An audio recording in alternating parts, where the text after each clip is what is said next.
السلام علیکم ورحمۃ اللہ وبرکاتہ۔ ان الحمد للہ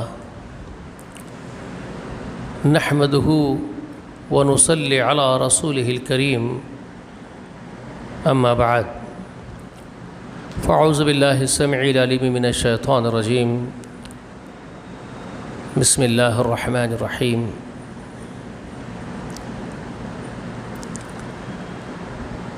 هو الذي أرسل رسوله بالهدى ودين الحق ليظهره على الدين كله ولو كره المشركون۔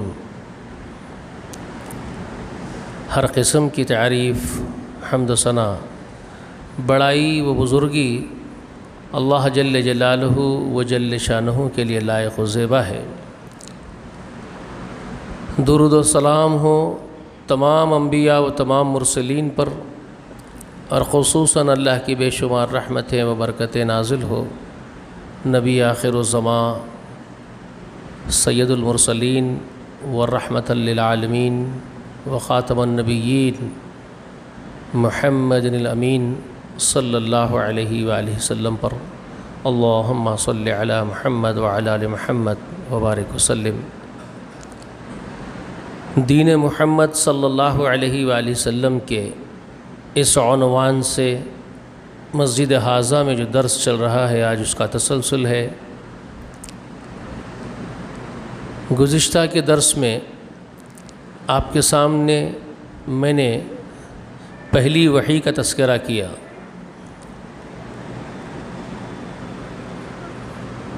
ہمارے سردار محمد رسول اللہ صلی اللہ علیہ وآلہ وسلم کی عمر مبارک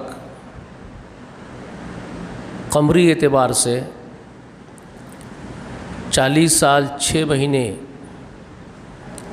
اور محققین نے تحقیق کر کے جو ایام بتائے ہیں 12 دن اس کے اوپر بتائے۔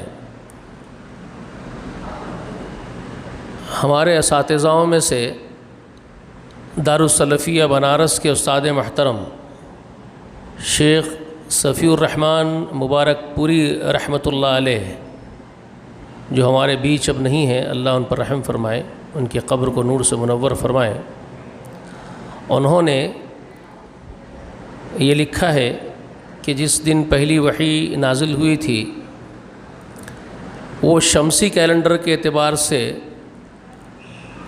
10 اگست 610 عیسوی تھی۔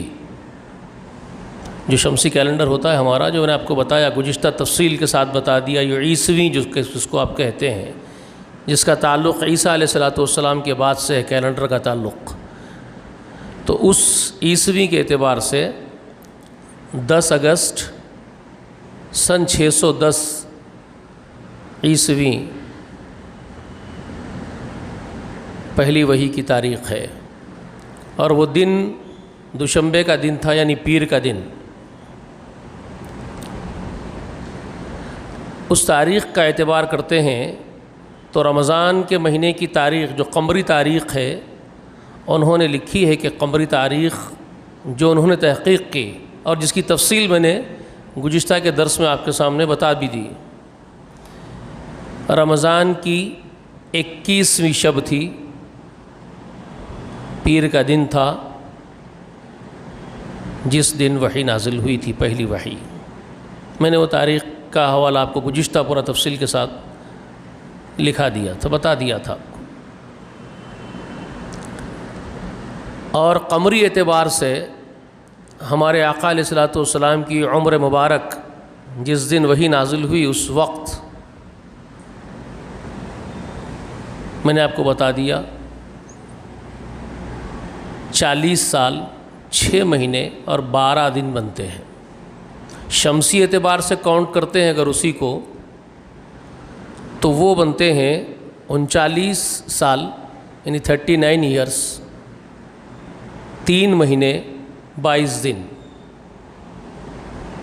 انہوں نے وہ تحقیق کی اور ہمارے سامنے تحقیق رکھی ہے، واللہ عالم، اللہ بہتر جانتے ہیں۔ یہ تاریخ ہمارے سامنے محققین کی تحقیق کے ذریعے سے آتی ہے۔ لیکن میں نے کہا پیر کا دن ہونا کنفرم ہے، کیونکہ صحیح حدیث مبارکہ میں رسول اللہ صلی اللہ علیہ وآلہ وسلم نے خود اس بات کی خبر دی ہے۔ جب آپ سے روزے کے بارے میں پوچھا گیا تو آپ نے فرمایا کہ پیر کا دن میں اس لیے روزہ رکھتا ہوں کیونکہ اللہ نے اسی دن مجھے پیدا فرمایا اور اسی پیر کے دن مجھ پر پہلی وحی کا نزول ہوا۔ یہ کنفرم ہے، اس میں شک اور شبہ کرنا گمراہی ہے، دین سے دور ہٹ جانا ہے۔ یہ تو رسول اللہ صلی اللہ علیہ وسلم کی اتھینٹک بات ہے، اس میں کوئی شبہ نہیں ہے۔ اسی طرح سے کوئی شبہ نہیں ہے رمضان کے مہینے کا ہونا، وہ بھی میں نے گزشتہ آپ کو بتا دیا۔ وحی کے لیے رمضان کا مہینہ کنفرم ہے، اس میں اگر شک اور شبہ کرتے ہیں تو کفر تک پہنچ جاتے ہیں۔ وہ کیوں؟ کیونکہ رب اعلیٰ و عظیم کی بات ہے، شہر رمضان الذی انزل فیہ القرآن، اللہ نے خود کلیئر فرما دیا قرآن مجید میں، یہ سورۃ البقرہ کی آیت نمبر 185 ہے۔ رمضان کا مہینہ وہ ہے جس میں ہم نے قرآن کو نازل کیا، اس میں اگر کوئی کچھ اور اختلاف کرے تو وہ اس کا اختلاف اس کو کفر تک پہنچائے گا، اللہ کی نافرمانی تک پہنچائے گا۔ ٹھیک ہے، یہ کنفرم ہے۔ اسی طرح سے رمضان کے مہینے کا بھی آخری دہا ہونا بھی کنفرم ہے، کیونکہ رسول اکرم صلی اللہ علیہ وآلہ وسلم کی واضح حدیث مبارکہ ہے کہ قرآن مقدس کے نزول کی وہ رات جس کو قدر کہا جاتا ہے وہ آخری عشرے میں ہے، یہ بھی کنفرم ہے۔ اسی طرح سے رمضان کے مہینے کے آخری عشرے کی بھی طاق رات میں سے کوئی ایک ہونا بھی کنفرم ہے، کیونکہ اس کو بھی رسول اکرم صلی اللہ علیہ وآلہ وسلم نے وضاحت کے ساتھ بیان فرمایا کہ اس رات کو جس میں قرآن نازل ہوا آخری عشرے کی طاق راتوں میں تلاش کرو، طاق راتوں میں سے کوئی ایک ہے۔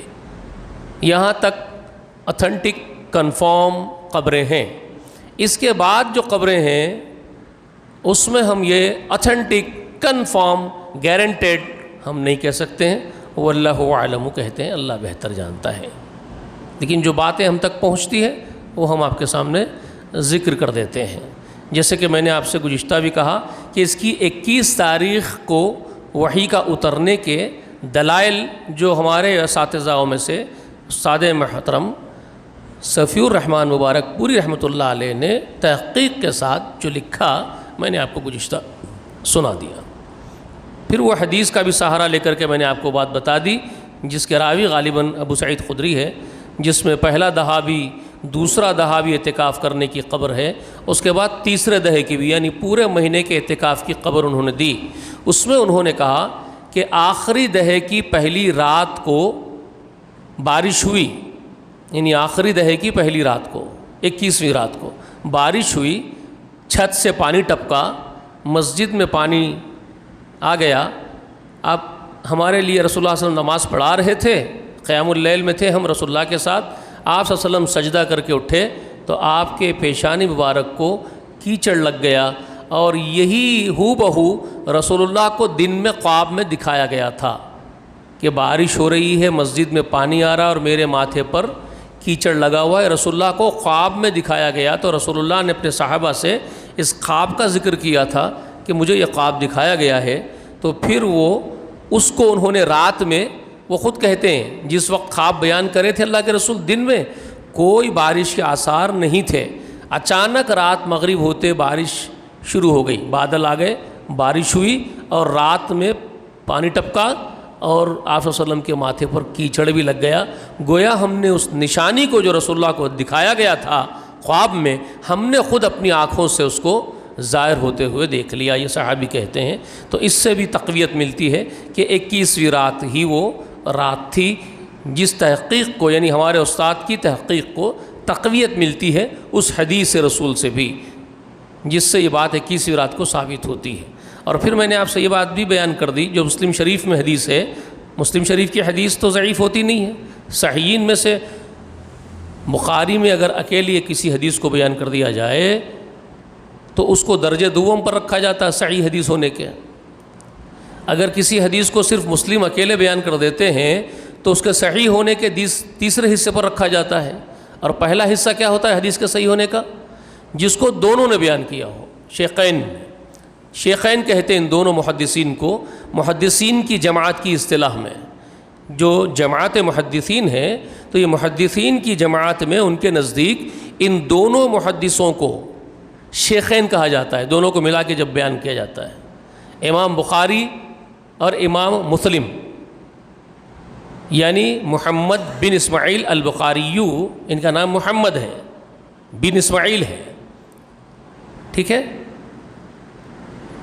اور ان کی کنیت میں غالباً بن ابراہیم اسماعیل کے ان کے والد کا نام آتا ہے، واللہ اعلم، مجھے یاد نہیں آ رہا ہے، لیکن محمد بن اسماعیل ان کا معروف نام ہے، ٹھیک ہے۔ ان کے شاگرد ہیں امام مسلم بن حجاج، ان کے شاگرد ہیں، اور یہ دونوں بڑے مرتبے کے شیوخ ہیں علم احادیث میں اور فن احادیث میں۔ رئیس المحدث امام بخاری ہے، تو یہ ان کے بعد کے درجے پر امام مسلم فائز ہے۔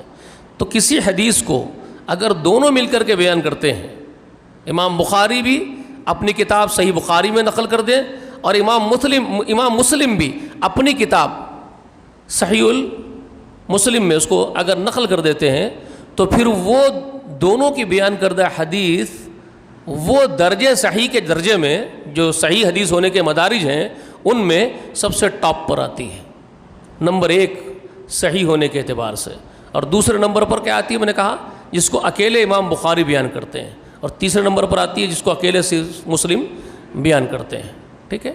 اور جس حدیث کو دونوں بیان کرتے ہیں اس کو کیا کہا جاتا ہے، اصطلاح کیا ہے اس کے لیے؟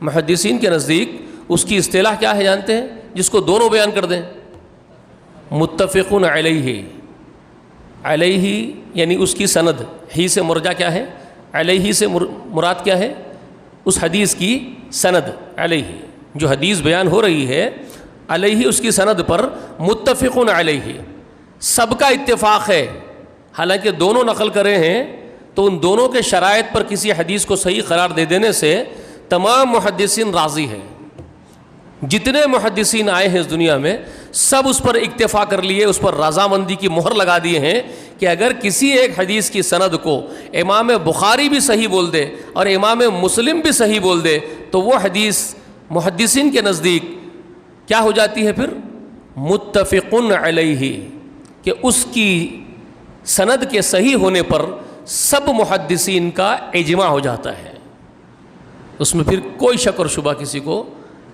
کلام کی گنجائش ہی نہیں رہ جاتی ہے۔ تو یہ بات نکل آئی ہے تو میں نے آپ کے سامنے اس کا بھی ذکر کر دیا تاکہ آپ کے علم میں بھی یہ باتیں آ جائیں، احادیث کی سند وغیرہ کے بارے میں آپ بھی کچھ حد تک بات جان لیں، اس لیے میں نے اس کو بیان کر دیا۔ تو امام مسلم رحمۃ اللہ علیہ نے ایک حدیث اگر نقل کی ہو تو وہ صحیح کے درجے میں ہے، اور اس میں ہے شب قدر کے بارے میں، لیلۃ القدر کے بارے میں۔ اس امام مسلم کی حدیث میں امام مسلم نقل کرتے ہیں، ابی بن کعب رضی اللہ تعالی عنہ غالباً اس کے راوی ہے، دیکھ لینا پڑے گا آپ لوگوں کو۔ وہ یہ کہتے ہیں کہ میں قسم کھا کر کے بات کہہ سکتا ہوں کہ یہ قدر کی رات 27ویں رات میں آتی ہے۔ انہوں نے یہ بات کہی کہ میں اللہ کی قسم کھا کر کے بھی کہہ سکتا ہوں کہ یہ رات 27ویں شب کو آتی ہے رمضان کی۔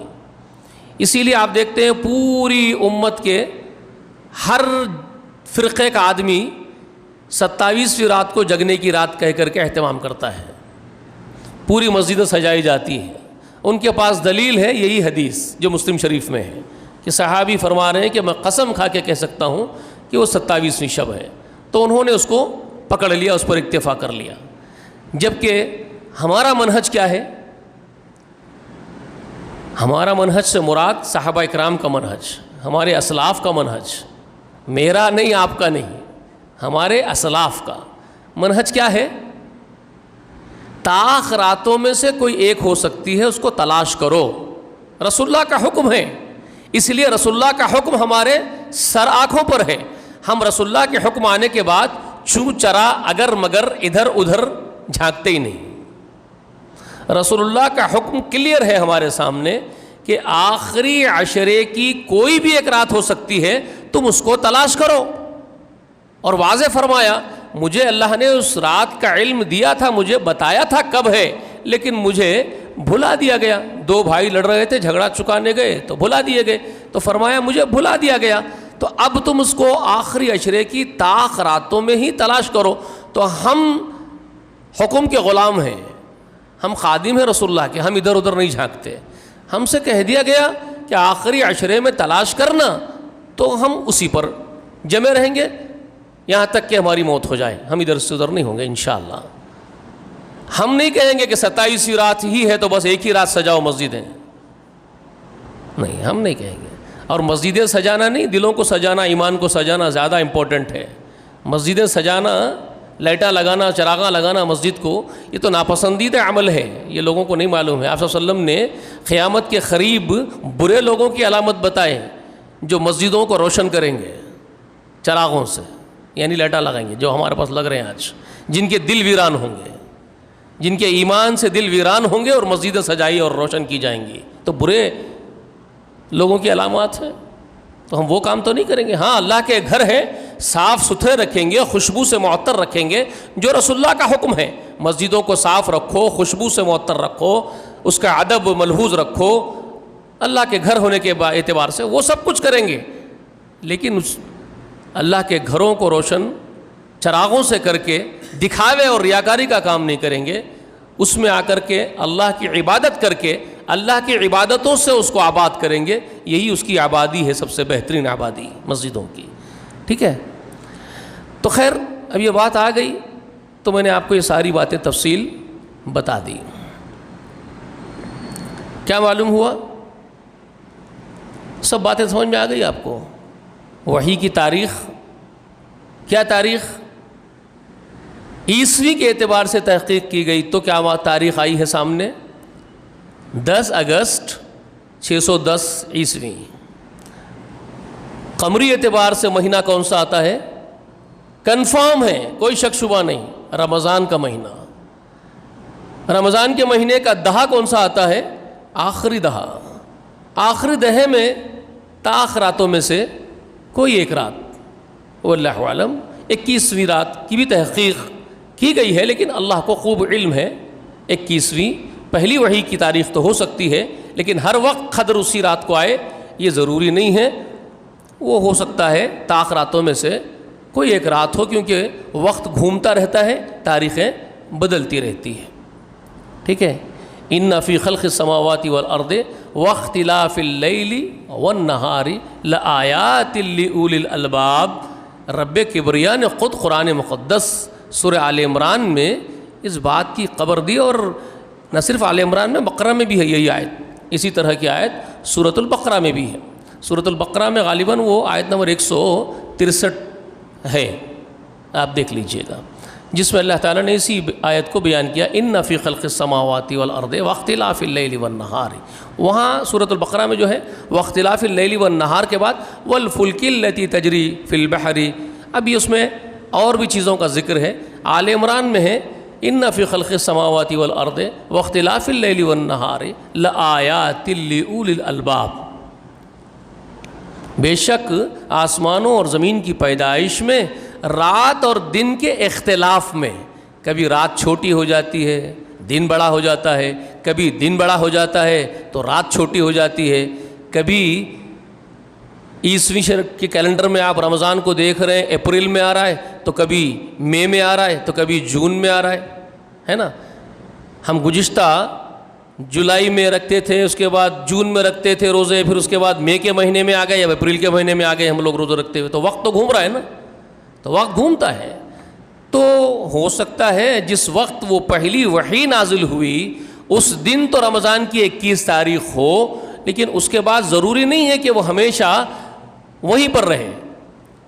وہ ہو سکتا ہے کبھی 23 کو آ جاتی ہو رات, کبھی ہو سکتا ہے وہ 25 کو آ جاتی ہو رات, کبھی 27, کبھی 29, واللہ اعلم, اللہ بہتر جانتے ہیں.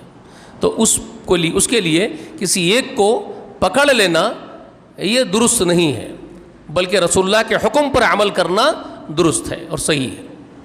ٹھیک ہے. اب بات ہو گئی. اب آئیے وحی کا نزول. میں نے آپ سے گزشتہ یہ بات بیان کر دی اور بتا دی آپ کو کہ رسول اکرم صلی اللہ علیہ وسلم حسب معمول, جیسے آپ غار حرا میں جا کر کے اعتکاف کر رہے تھے, اس سال بھی اعتکاف میں ہی تھے.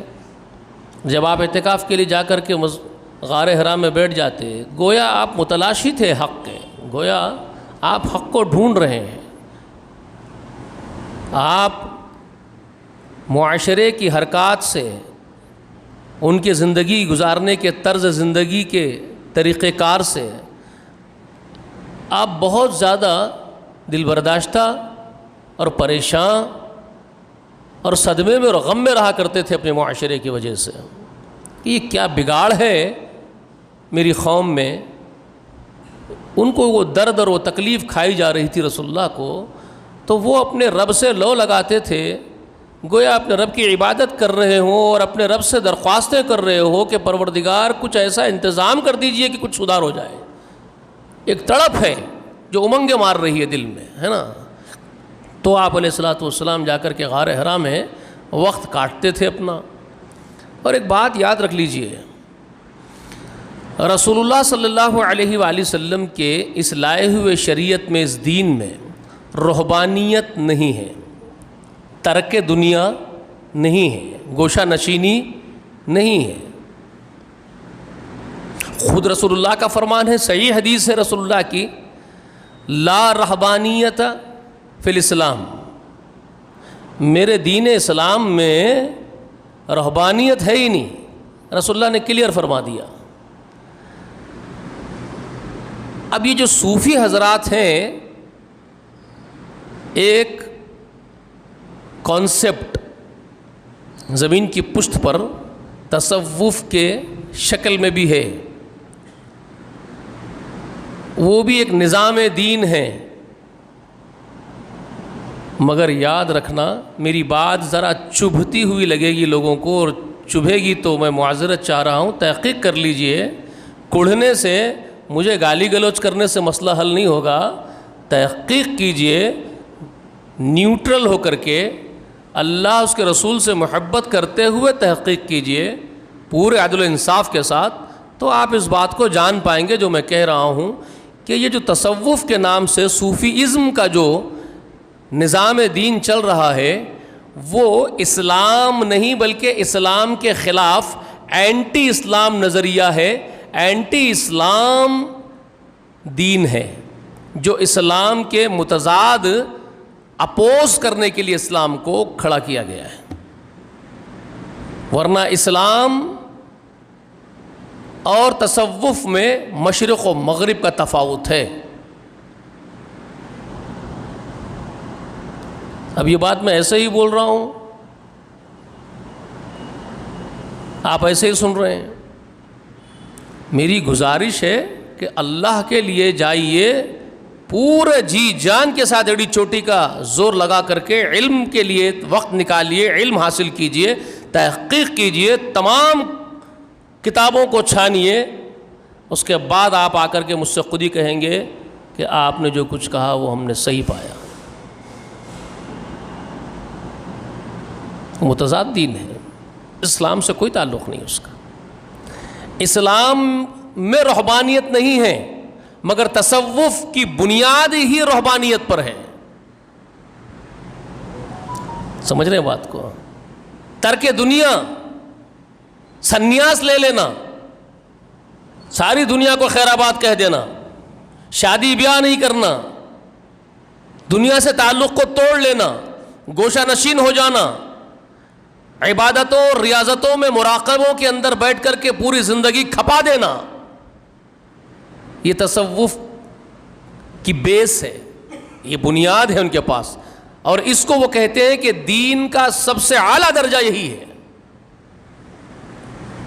صوفیزم میں کہا جاتا ہے کہ دین کا سب سے اعلیٰ درجہ ترک دنیا ہے, دنیا کو ترک کر دینا, اپنے پیدا کرنے والے خالق کے لو لگانا, اور اس قدر ریاضت میں اپنے آپ کو منہمک کر دینا, بلکہ ریاضت کی بھٹی میں اپنے آپ کو جلانا.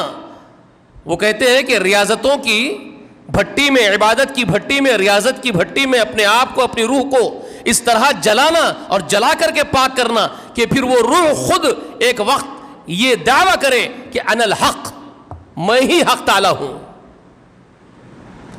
یعنی حق تعالیٰ پھر اس روح کے اندر اتر جاتا ہے، حلول ہو جاتا ہے. یہ ہماوست کا عقیدہ تصوف کا عقیدہ ہے. یعنی وہ جب اپنے تزکیے کے کمال، ان کا تزکیہ اسلام نہیں. میں نے آپ سے کہا کہ اسلام سے تصوف کو کبھی جوڑنا ہی نہیں چاہیے آپ کو. جب تصوف میں صوفیزم میں تزکیہ کہا جاتا ہے تو اسلام کا تزکیہ جو رسول اللہ نے کیا اس سے کوئی تعلق نہیں ہے اس کا. یہ ان کا خود ساختہ تزکیہ ہے. یہ تزکیہ روح پر، اپنے جسم پر اس قدر ظلم ڈھایا جاتا ہے کہ جسم کو تکلیفیں اور اذیتیں اور بھوکا اور پیاسا، شہوت سے دور، اس کو تپا کر کے وہ لوگ کہتے ہیں کہ جسم جتنا تپے گا، جسم جتنا جلے گا، جسم جتنا مجبور ہوگا، روح اتنی اوپر اٹھے گی. ان کا کانسیپٹ ہے یہ. ٹھیک ہے. تو وہ جسم کو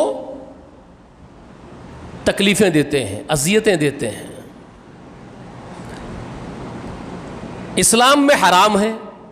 رسول اللہ کی صحیح حدیث، اللہ کے رسول صلی اللہ علیہ وسلم فرماتے ہیں کہ جسم کو، اگر تم قرآن پڑھ رہے ہو، تم کو نیند آ رہی ہے، کلیئر حدیث شریف آپ صلی اللہ علیہ وسلم فرماتے ہیں تمہارے آنکھوں کا بھی حق ہے، تمہارے جسم کا بھی تم پر حق ہے. تم کو کوئی حق نہیں اپنے جسم کو تکلیف دینے اور اذیت دینے کا. اگر نیند آ جاتی ہے تو نماز وغیرہ سب منع ہے تمہارے لیے. آرام کرو اور رو، سو جاؤ.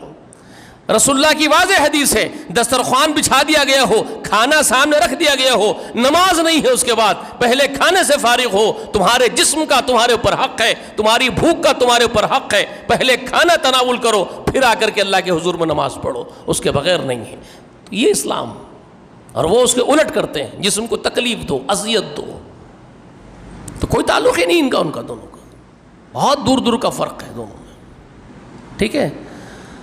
تو میں یہ کہہ رہا تھا کہ انسان کی فطرت، اب یہ بات، ایک تھوڑی سی بات یہاں پر رکھیے کہ اب یہ جو صوفی جو باتیں کہتے ہیں، بہت سارے ہزاروں لاکھوں لوگ اس کو قبول کر رہے ہیں کہ بھئی یہ بات صحیح ہے کہ جسم کو تڑپاؤ، روح کو اوپر اٹھاؤ، آتما کو پروان چڑھاؤ، سنیاس لے لو، سنسار سے اپنی آتما کو الگ کرو، اس سنسار کے جھمیلوں سے الگ کرو، جھاڑوں کے نیچے جا کر کے تپسیا کرو، رشی بنو، یہاں تک کہ پرماتما تمہاری آتما کے اندر اوتار بن کر کے اتر جائے. یہ وہی کانسیپٹ ہے. یہ نام الگ الگ ہیں لیکن ہے تصور ایک ہی. ٹھیک ہے. تصوف، باقی جتنے اور ادیان ہیں، دوسرے ادیان جن میں یہ کانسیپٹس ہیں، وہ سب ایک ہی نظریہ ہے. ٹھیک ہے. تو وہ بہت سارے لوگ قبول کرے ہوئے کہ نہیں کرے ہوئے، بے شمار انسان. کیوں؟ کہ کہیں نہ کہیں فطرت اس کو قبول کر رہی ہے کسی درجے میں. تو کیا یہ صحیح ہے؟ فطرت دھوکہ بھی کھاتی ہے. فطرت دھوکہ بھی کھاتی ہے. اسی لیے فطرت کو سنوارنے کے لیے، فطرت کو آپ یوں سمجھ لیجئے، فطرت کوئلے کی کھان میں ملنے والا ہیرا ہے. میں فطرت کے بارے میں ایکسپلین کر رہا ہوں آپ کو. جو انسانی ہیومن نیچر ہے، ہیومن نیچر جس کو انسانی فطرت کہا جاتا ہے، انسانی فطرت کی تمثیل، مثال یہ ہے، سمجھ لیجئے کہ کوئلے کی کھان میں ملنے والا ہیرا ہے جس کو آپ پہچان نہیں سکتے یہ ہیرا ہی ہے. آپ عام آدمی کو اگر ہیرا وہ ملے کوئلے کی کھان میں سے تو آپ نہیں پہچان سکتے یہ ہیرا ہی ہے. وہ جوہری پہچانتا اس کو کہ وہ ہیرا ہے. پھر وہ جوہری اس کو کیا کرے گا؟ اس کو کیا کرتا ہے؟ تراشتا ہے. اس کو دھو دھلا کے اس کے پروسیسنگ سے، جس سے اس کو گزارتا ہے اس ہیرو کو، کئی پروسیسنگ سے اس کا پروسیجر ہے نا پورا کمپلیٹ، اس کو صاف کرنے کا، اس کو چمکانے کا، اس کو تراشنے کا ایک پروسیجر ہے. تو وہ پورے پروسیسنگ سے ہوتے ہوئے گزرتے ہوئے وہ آ کر کے پھر ہیرے کی مانند آپ کے سامنے چمکتا ہوا دکھتا ہے تو آپ کی آنکھیں چندی آ جاتی ہیں. تو اس فطرت کو سنوارنے کے لیے، اس کو تراشنے کے لیے یہ اللہ نے سوالات انبیاء اس دنیا میں بھیجے ہیں. ورنہ اگر یہ بات نہیں ہوتی، صرف فطرت ہی پر سارا دار و مدار ہوتا اصلاح کر لینے کا، خود سدھر جانے کا، تو پھر سوا لاکھ انبیاء کو بھیجنے کی ضرورت ہی کیا؟ لایا نہیں بھیجی اللہ تعالیٰ؟ سوا لاکھ انبیاء کو تو اللہ تعالیٰ پھر ایسے ہی بھیج دیے، الٹ ٹپ بھیج دیے، لایا نہیں بھیج دیے، اور جو کام کرنے کا ہی نہیں ہے، لایا نہیں اور بیکار کا کام کر دیا اللہ تعالیٰ، اتنا وقت خراب کر دیا لوگوں کا، سوا لاکھ انبیاء بھیج دیے۔ بات صحیح ہے، کوئی بولے گا یہ بات؟ سوا لاکھ انبیاء تو یوں ہی نہیں آئے نا، انسانی فطرت کو، ہیومن نیچر کو تراشنے کے لیے آئے ہیں۔ تو بہت سارے لوگوں کے ذہن میں ایک بات یہ آتی ہے کہ صحیح حدیث رسول اللہ کی، اللہ کے رسول نے فرمایا کلو مولود علی فطرت، ہر پیدا ہونے والا اپنی فطرت پر پیدا ہوتا ہے۔ یعنی فطرت سے مراد انسان کی فطرت کیا ہے؟ انسان کا ہیومن نیچر کا جو بیس ہے، انسانی فطرت کا بیس اور بنیاد کیا ہے جانتے ہیں؟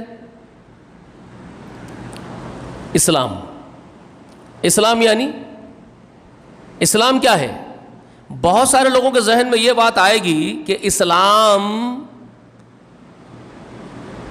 ان کے پرافٹ محمد کا لایا ہوا دین ہے، ایک جماعت کے، ایک گروہ کے، ایک فرقے کے، ایک طبقے کے، ایک دھرم کے لوگ ہیں، ایک جاتی کے لوگ ہیں، ان کے پروکتا، ان کے پرافٹ محمد صلی اللہ علیہ وسلم ایک دین ان کو دے دیے، اس کا نام اسلام ہے۔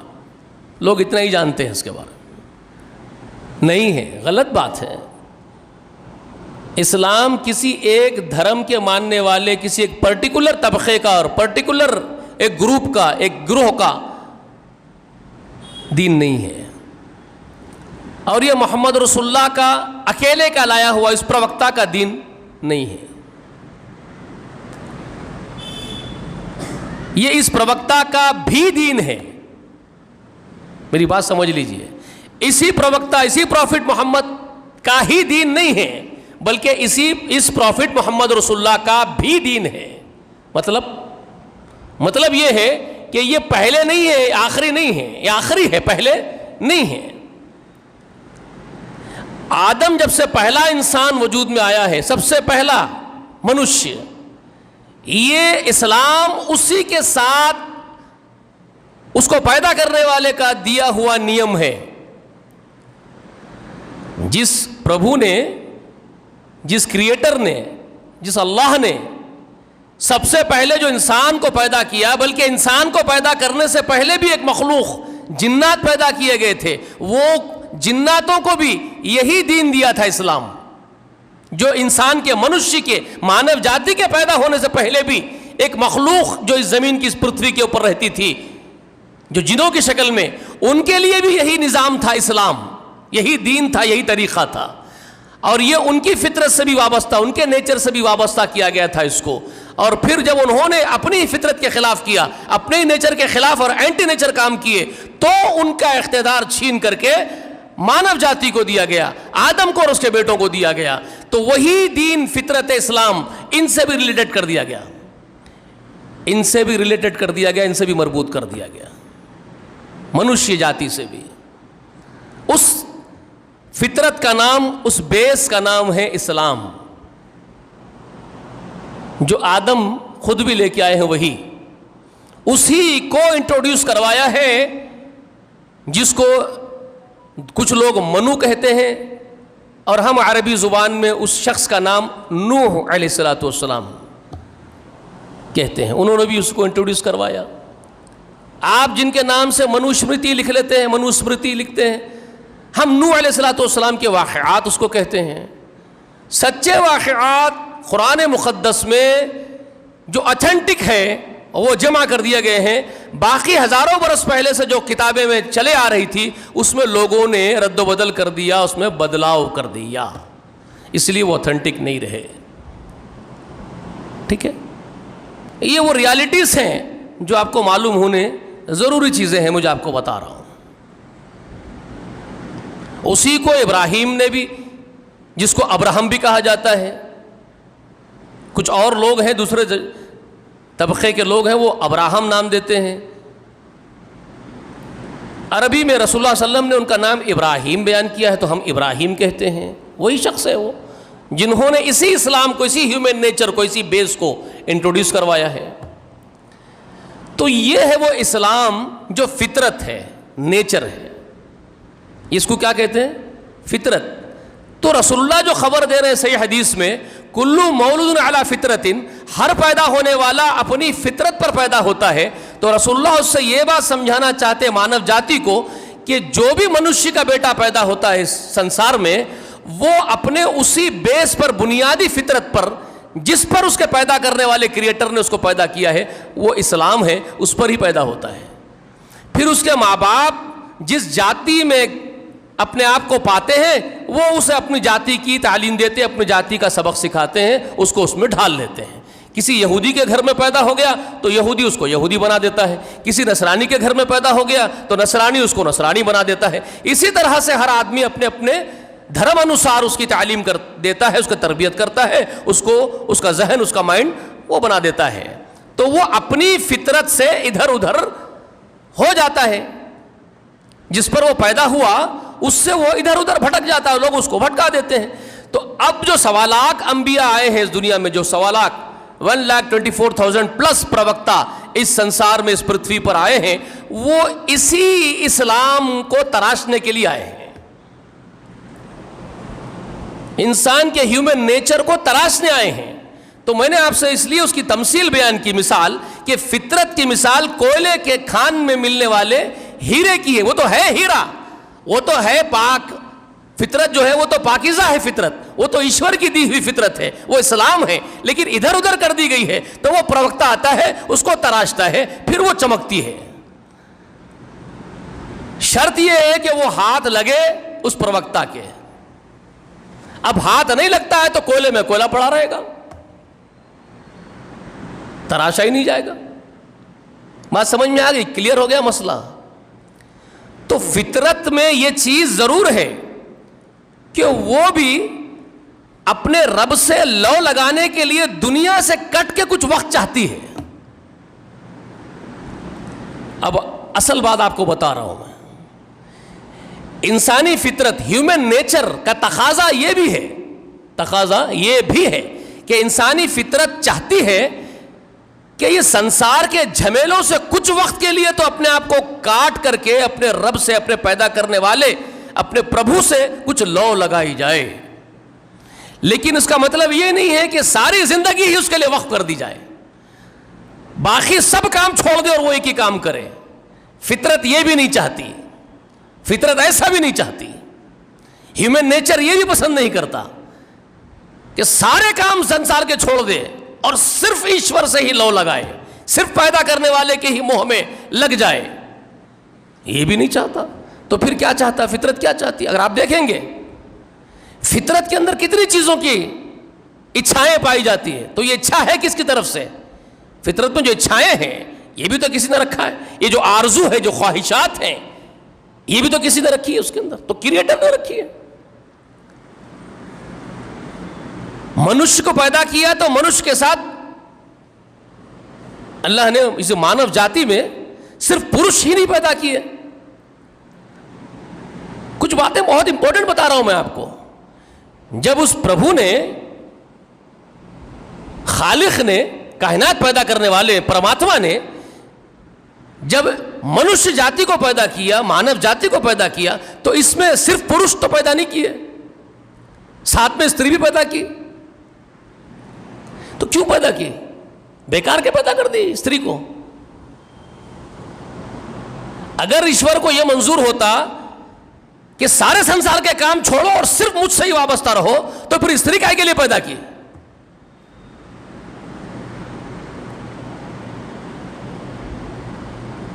ہاں، سبحان الذی خلق الازواج کلھا مما تنبت الارض. جی اب ذرا غور کرو، یہ سورہ یاسین ہے جو پڑھ رہا ہوں. سبحان الذی، یقیناً بہت پاک ہے وہ جو خالق ہے کائنات کا. خلق الازواج کلھا مما تنبت الارض ومن انفسہم ومما لا يعلمون. بہت پاک ہے وہ جس نے ہر چیز کو، کائنات کی، سنسار کی ہر وستو کو، ہر چیز کو اس نے جوڑوں میں پیدا کیا ہے، جوڑے ہیں. چاہے زمین سے نکلنے والے جو بھی اشیائیں ہیں، جو بھی وستو زمین سے جو بھی چیزیں نکلتی ہیں، نباتات، جماعت، جو بھی زمین سے نکلتی ہیں، وہ سب جوڑوں میں ہیں۔ انفسہم، تمہارے اپنے نفوس، یعنی اگر تم پرش ہو تو استری تمہارا جوڑا ہے، تم بھی جوڑوں میں ہو۔ اور وہ مما لا یعلمون، اور سنسار میں اور بہت سارا کریشن ایسا ہے اس کا جس کو تم جانتے ہی نہیں ہو، اور بہت ساری خلقت ہے اس کی جس کو تم جانتے ہی نہیں ہو، وہ بھی جوڑوں میں ہی ہے۔ صرف جوڑا اگر کسی کا نہیں ہے جو اس جوڑے سے منزہ ہے، پاک ہے، اکیلا ہے، تنہا ہے، واحد ہے، یکتا ہے، تو وہ صرف پیدا کرنے والا خالق کائنات، وہ پربھو، وہ ایشور، وہ اللہ، وہی اکیلا ہے جس کا کوئی جوڑا نہیں ہے، باقی ہر چیز کا جوڑا اس نے پیدا کیا ہے۔ ٹھیک ہے، یہ وہ ریالٹیز ہیں۔ تو ہر ایک چیز کے آپ پر حقوق لگائے گئے۔ فطرت یہ بھی نہیں چاہتی کہ بیوی کو چھوڑ دو، فطرت یہ بھی نہیں چاہتی کہ بچے مت پیدا کرو، فطرت تو چاہتی ہے کہ اولاد پیدا ہو۔ ہاں، یا ایھا الناس اتقوا ربکم الذی خلقکم من نفس واحدہ وخلق منها زوجها وبث منهما رجالا کثیرا ونساء۔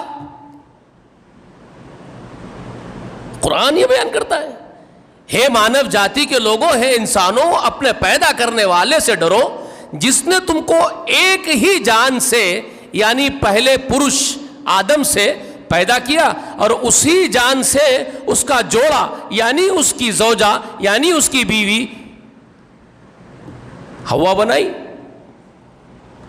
اور پھر ان دونوں سے، ایک پرش ایک استری سے، بہت سارے پرش اور استریوں کو اس زمین کی پشت پر، اس پرتھوی پر پھیلا دیا۔ تو بچے پیدا کرو تو ایشور کی اچھا ہے، سنتان بڑھاؤ۔ آپ یہ کیسا دین بنا لیں گے کہ یہ کام چھوڑو اور صرف ایشور کی بھکتی میں لگ جاؤ، شادی مت کرو؟ تو یہ دین نہیں ہے محمد رسول اللہ کا۔ اور یہ صوفیزم میں بڑا کمال والا دین ہے ان کے پاس، جبکہ رسول اللہ کے پاس حرام ہے۔ سمجھ رہے میری بات آپ؟ تو فطرت اس کا بھی انکار نہیں کرتی ہے کہ ایشور سے لو ہی مت لگاؤ، سارا کا سارا کام دنیا کو دے دو، سب بیوی کے لیے، بچے کے لیے، کمانے کے لیے لگا دو، نہیں، دونوں کام ہے تمہارے اوپر۔ اسی لیے اسلام کا جو بیس ہے، اسلام کی جو بنیاد ہے، یہ دو حقوق کو ادا کرنا ہے۔ بندے کے سپرد کیا ہے؟ بھکت کے سپرد، بندے کے سپرد، ایشور کے بھکت کے سپرد، اس کے لیے کیا کرنا ہے؟ اس کو دو حق ادا کرنے ہیں کسی بھی بھکت کو، کسی بھی ایشور کے بھکت کو، کسی بھی اللہ کے بندے کو۔ کون سے دو حق ادا کرنے ہیں؟ خود ایشور کا، خود اللہ کا حق ہے جو اس کو ادا کرنا ہے، اور دوسرا خود تمہارے اپنے جاتی کے حق جو تمہارے اوپر عائد ہوتے ہیں، مانو جاتی کے حقوق۔ بیوی، پہلے ماں باپ ہوں گے، ماتا پتا ہوں گے، ان کے حقوق ہوں گے، بھائی بہن ہوں گے، ان کے حقوق ہوں گے۔ اب جو رشتے وجود میں آئیں گے، پتا کے ذریعے سے رشتے وجود میں آئیں گے، ماتا کے ذریعے رشتے وجود میں آئیں گے، یعنی ماں سے ریلیٹڈ رشتے، باپ سے ریلیٹڈ رشتے۔ سمجھ رہے ہیں میری بات آپ؟ باپ سے مربوط رشتے کون سے ہیں؟ باپ سے مربوط اوپر جائیں گے، دادا ہے، پردادا ہے، سکڑ دادا ہے، اوپر چلے جائیں گے۔ نیچے، باپ سے نیچے آئیں گے، چچا ہے، پھپھیاں ہیں۔ سمجھ میں آئی بات آپ کو؟ یہ رشتے ہیں نا بھائی، دادا ہے، دادی ہے، پھر دادا کے لوگ ہیں، دادی کے لوگ ہیں، سارے رشتے وجود میں آئے نا۔ پھر نیچے چچائیں ہیں، پھپھیاں ہیں، ان سے جو رشتے وجود میں آئے، چچا شادی کر لیا، چاچی بن گئی، اس کو بچے ہوئے، وہ رشتے ہو، رشتے جا رہے ہیں نا، ایک شاخیں پھوٹ رہی ہیں رشتوں کی۔ تو باپ سے مربوط رشتے، ماں سے مربوط رشتے ہیں، ماں کے اوپر جائیں گے، نانا ہے، نانی ہے، نانا سے وابستہ رشتے ہیں، نانی سے وابستہ رشتے ہیں۔ ان سے نیچے اتریں گے، ماموا ہیں، خالائیں ہیں، ماموں کے بچے، مامیوں، ان کے خالاؤں کے بچے، رشتے وجود میں آ رہے ہیں۔ تو یہ سب جو ہے مانو جاتی کے لیے فرض کر دیا گیا ہے کہ ان کے حقوق تم پر عائد ہوں گے، یہ بھی ادا کرنا ہے۔ بیوی ہوگی تمہارے فصلی سے نکال کر کے اس کو بنایا گیا ہے، تمہارا اپنا جسم کا، تمہارے پرسنالٹی کا پارٹ ہے، تمہارے لیے بنائی گئی ہے، تو اس کے بھی حقوق تم پر عائد ہوتے ہیں، وہ تم کو ادا کرنے ہیں۔ پھر اس کے ذریعے جو رشتے وجود میں آتے ہیں جس کو خرابت کے رشتے کہا جاتا ہے، سسر کے ذریعے رشتے وجود میں آ رہے ہیں، ساس کے ذریعے رشتے میں وجود میں آ رہے ہیں، سالے کے ذریعے رشتے وجود میں آ رہے ہیں، تو یہ رشتوں کے برانچز نکل رہے ہیں، وہ سب آپ کو نبھانے ہیں۔ بات سمجھ میں آئی؟ تو یہ سب کرنا اسلام کی تعلیمات میں ہے، یہ سب ادا کرنا ہے آپ کو۔ صرف اکیلے ایشور نے یہ نہیں کہا کہ میرا ہی بن کے رہ جا باقی سب کو چھوڑ دے، نہیں، یہ سب کرنا ہے۔ اور صرف یہ اکیلا یہی سب سنسار ہی کرتا رہے مجھے چھوڑ دے، یہ بھی نہیں، دونوں کام کر رہے ہیں۔ تو فطرت دونوں کا تقاضا کرتی ہے۔ تو وہی فطرت رسول اللہ کو غار حرا میں لے کے گئی۔ سنسار کو جب دیکھا کہ سنسار میں جو برائیاں ہیں اس سے کڑ رہے ہیں، اور کڑنے کس واسطے کڑ رہے ہیں؟ اگر کوئی تعلق ہی نہیں ہوتا سنسار سے ان کا تو جاؤ نا بھاڑ میں، پھر مجھے کیا کرنا ہے، یہ بول دیتے۔ بات سمجھ میں آ رہی ہے؟ چچائیں اگر بت پرستی میں لگے ہوئے ہیں، پھپھا بت پرستی میں لگا ہوا ہے، ماموں بت پرستی میں لگا ہوا ہے، روز اٹھنے بیٹھنے والے دوست احباب غلط کام میں لگے ہوئے ہیں، جس معاشرے میں پلے بڑے وہ غلط کام کر رہے ہیں، تو یہ تکلیف ہو رہی ہے، گھٹن ہو رہی ہے۔ یہ اگر رشتے سے کوئی تعلق ہی نہیں رکھتے محمد رسول اللہ تو بولتے سب بھاڑ میں جاؤ، مجھے کیا کرنا ہے، میرا ایشور اور میں دونوں ہی کافی ہے۔ بات سمجھ میں آئی آپ کو؟ تڑپ ان کے لیے بھی تو ہے نا۔ تو فطرت دونوں چیزوں کو ڈھونڈ رہی ہے، اپنے رب کی ہدایت بھی ڈھونڈ رہی ہے اور اپنے معاشرے کی اصلاح بھی ڈھونڈ رہی ہے۔ وہی کھوج محمد رسول اللہ کو غار حرا میں لے جاتی تھی، حق کی تلاش، حق کی تلاش۔ سمجھ رہے ہیں بات؟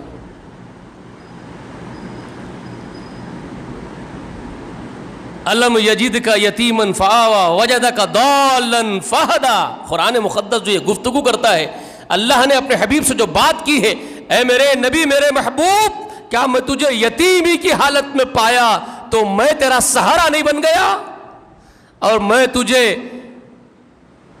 راہ حق کا تلاشی پایا، تو تڑپ رہا تھا راہ حق کی تلاش میں۔ وجدک ضالا، ضالا کہتے ہیں، میں نے آپ سے کہا نا ہماری زبان میں، موٹی زبان میں بولو تو گمراہ پایا۔ گمراہ کا مطلب وہ گمراہی نہیں جس کو ہم گمراہی کہتے ہیں، راہ حق سامنے نہیں ہے، وہ گم ہے، سامنے سے اوجھل ہے، راہ حق اوجھل ہے نظروں سے، اس کو قرآن نے کہا وجدک ضالا، میں نے تجھے حق کی تلاش کرتے ہوئے پایا، تیرے سامنے کوئی راستہ نہیں تھا حق بجانب، تو تڑپ رہا تھا میرے حبیب، تو فہدا، میں نے تجھے ہدایت دی، سارا راستہ تجھے میں نے بتایا۔ وہ احسان ہے میرا تجھ پر میرے حبیب، تو مایوس نہیں ہونا، میں ہوں تیرے ساتھ۔ یہ تشفی تھی کہ قرآن نے رسول اللہ کو دی۔ سمجھ میں آئی بات آپ کو؟ تو یہ کھوج رسول اللہ کو غار حرا میں لے کے گئی تھی۔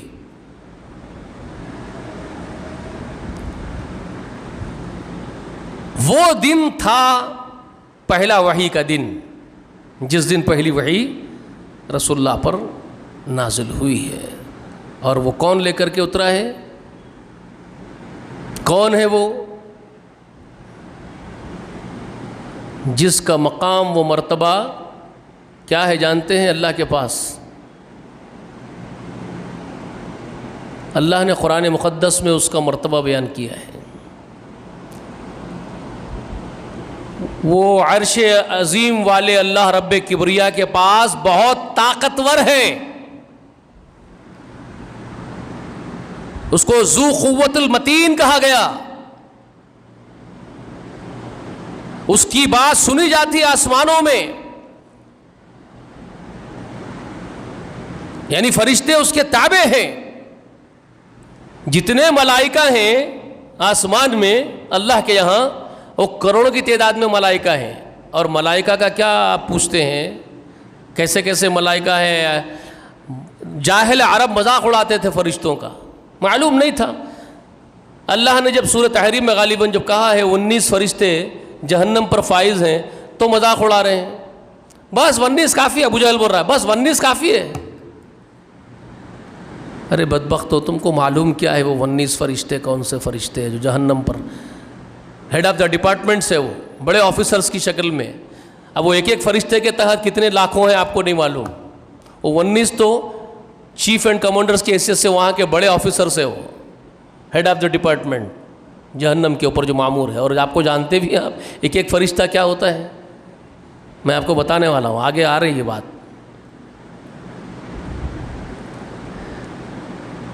تو وہ ملائکہ جتنے ہیں آسمان میں ان سب کا سردار ہے یہ جبرائیل. اور اس جبرائیل کے قوت کا کیا عالم ہے آپ اس کا اندازہ نہیں کر سکتے. میں آپ کو سب بتاؤں گا جبرائیل کے بارے میں انشاءاللہ, تفصیل سے بتاؤں گا. پہلی وحی لے کر کے غار حرا میں اترے. تو میں نے آپ سے کہا کہ سورہ علق کی ابتدائی 5 آیات وہ لے کر کے اترے ہیں رات میں. تو ہماری ماں حضرت عائشہ صدیقہ رضی اللہ تعالی عنہا بیان فرماتی ہے, آپ سے مروی ہے صحیحین میں, امام بخاری رحمہ اللہ بھی, امام مسلم بھی, اور دیگر بہت سارے محدثین نے اپنی اپنے کتب میں وحی کی ابتدا کا تفصیل کے ساتھ ذکر فرمایا. محدثین نے وحی کی ابتدا کے عنوان سے ابواب باندھے ہوں. کیف بدع الوحی امام بخاری رحمۃ اللہ علیہ کا باب ہے, اور محدثین نے اسی طرح وحی کی ابتدا کے ابواب باندھ کر کے ابتدائے وحی کا ذکر کیا ہے. تفصیل ہے, پوری تفصیل ہے. مگر افسوس یہ ہے کہ ہم لوگ پڑھتے نہیں نا. ہم لوگوں کو قرآن پڑھنا ہے نہ کتاب احادیث کی پڑھنی ہے. اب یہ تو جو پڑھتا ہے وہ بیچارہ چاہتا ہے کہ لوگوں کو معلوم ہو جائے, تو وہ وقت نکال کے آتا ہے, تو اس پر بھی جو ہے اس کو تانے سننے پڑتے ہیں معاشرے کے. کیا لمبا لمبا کھینچ رہا ہے, ہمارا وقت کھا جا رہا ہے. 1 گھنٹہ کوئی درس دیتا ہے کیا؟ 1.5 گھنٹہ کوئی پکارا کرتا ہے کیا؟ ہاں بھائی, یہ پکارا کرنے کی عادت نہیں ہے.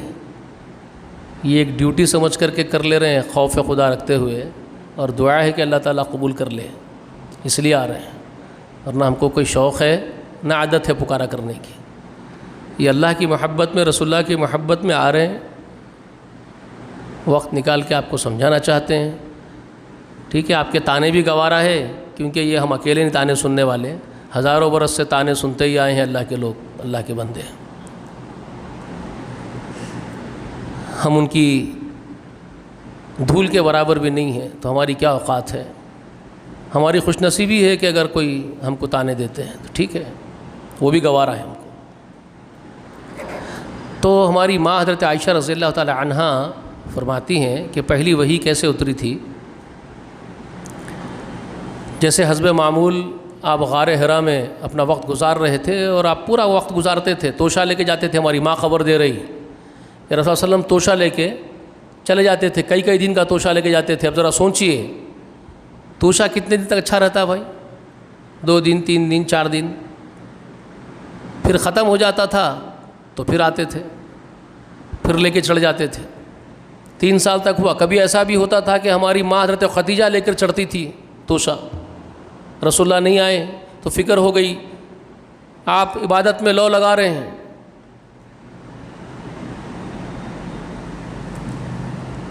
اسی لیے اعتکاف بیٹھنے کو سنت بھی کہا نا اللہ کے رسول نے. میں نے آپ سے کہا نا ابھی, فطرت تقاضا بھی کرتی ہے کہ کچھ دن دنیا سے کٹ کر کے بھی رہو. تو رسول صلی اللہ علیہ وسلم نے دنیا سے کچھ دن کٹنے کی سنت کیا بنائی بتاؤ؟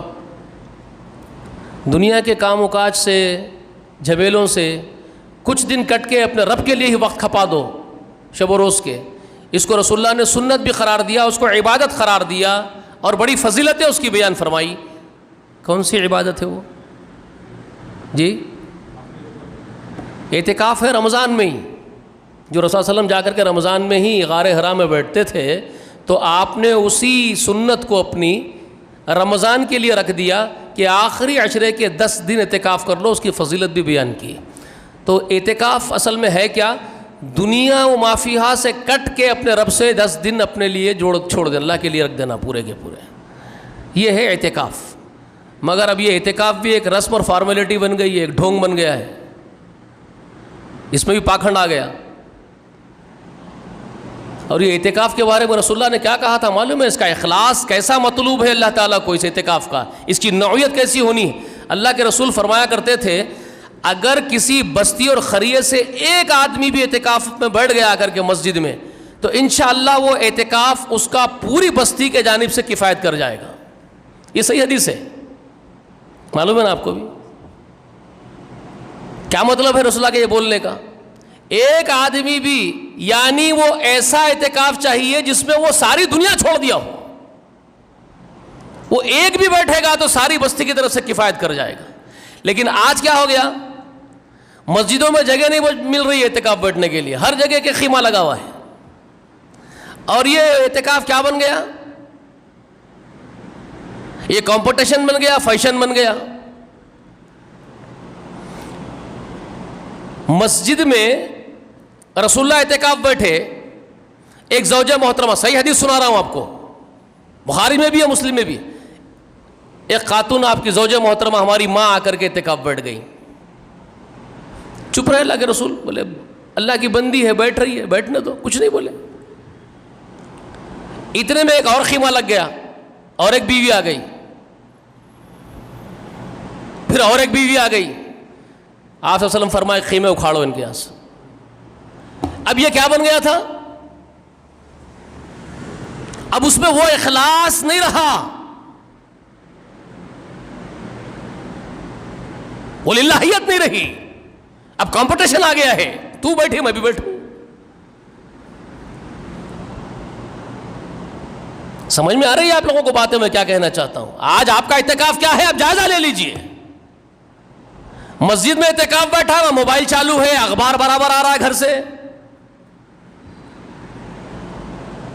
سارے جہاں کی نیوز دیکھ رہا ہے یہاں بیٹھ کر کے, سارے بزنس کے ڈیلنگز یہیں سے ہو رہے ہیں فون پہ. بیٹوں کو ہدایت دی جا رہی ہے یہاں سے اتنے پیسے آنے, اس کے پاس سے اتنے پیسے آنے, اس کے پاس سے وہ جاؤ کے لے کے آؤ, اس کے پاس سے وہ لے کے آؤ. پھر اعتکاف بھی ہو رہا ہے,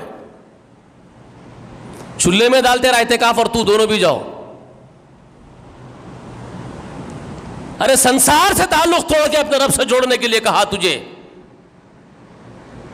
کچھ دن تو نکال اگر نکالنا ہی ہے, نہیں تو خاموش بیٹھ جا. تجھے کون فرض کر دیا اس کے اوپر؟ رسول اللہ نے کب مجبور کیا اپنی ملت کو کہ فرض عین ہے تمہارے اوپر یہ اعتکاف کرنا؟ کب کہا؟ کہا کچھ بھی نہیں, ایک آدمی کرے گا پوری بستی سے کفایت کر جائے گا, فرض کفایہ ہے. بیٹھنے والا ویسا ہو جو صرف اللہ سے جڑے. تم تماشا بنا کے بیٹھ گئے اعتکاف کو, اور تمہاری تربیت کرنے والا کوئی نہیں ہے نا. اصل بات یہ ہے, یہ جتنے ملے ہیں تمہارے یہ تمہاری تربیت اس طرح کی کرنا ہی نہیں چاہتے. اب ایک آدمی اگر یہ بات بولتا ہے تو ان کو یہاں چبھتی ہے ان کو, اور دھواں کہاں کہاں سے نکلتا ہے ان کے پتہ نہیں. کیوں بول رہا ہے ہماری یہ سب باتیں؟ تو چلنے دے ہمارا رواج جیسے چل رہا ہے. تو یہ ہے ان کا دین. بات سمجھ میں آ رہی ہے؟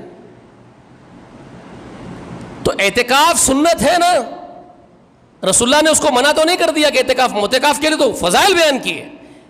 تو کچھ وقت فطرت چاہتی ہے اللہ کے لیے لگائے, فطرت کا تقاضا ہے, تو آؤ دنیا سے کٹ کے اللہ کے پاس, لیکن دنیا کو بھی ساتھ رکھو.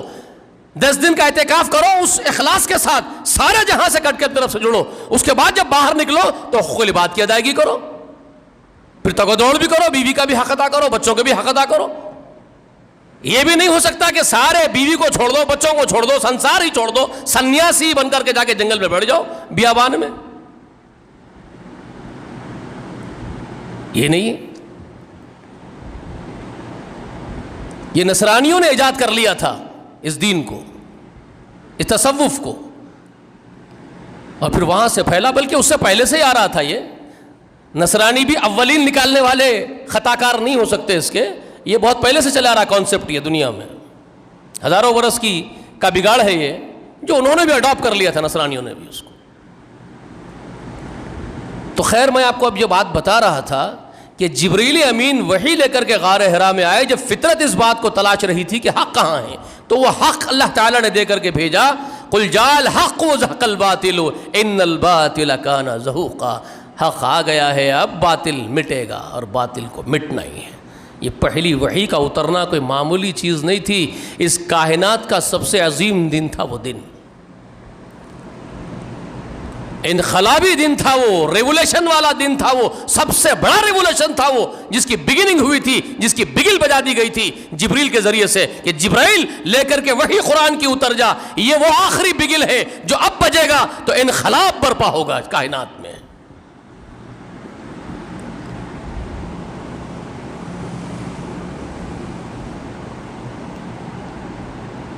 یہ دن سب سے بڑا انقلاب کا دن تھا، ریولیشن کا دن تھا.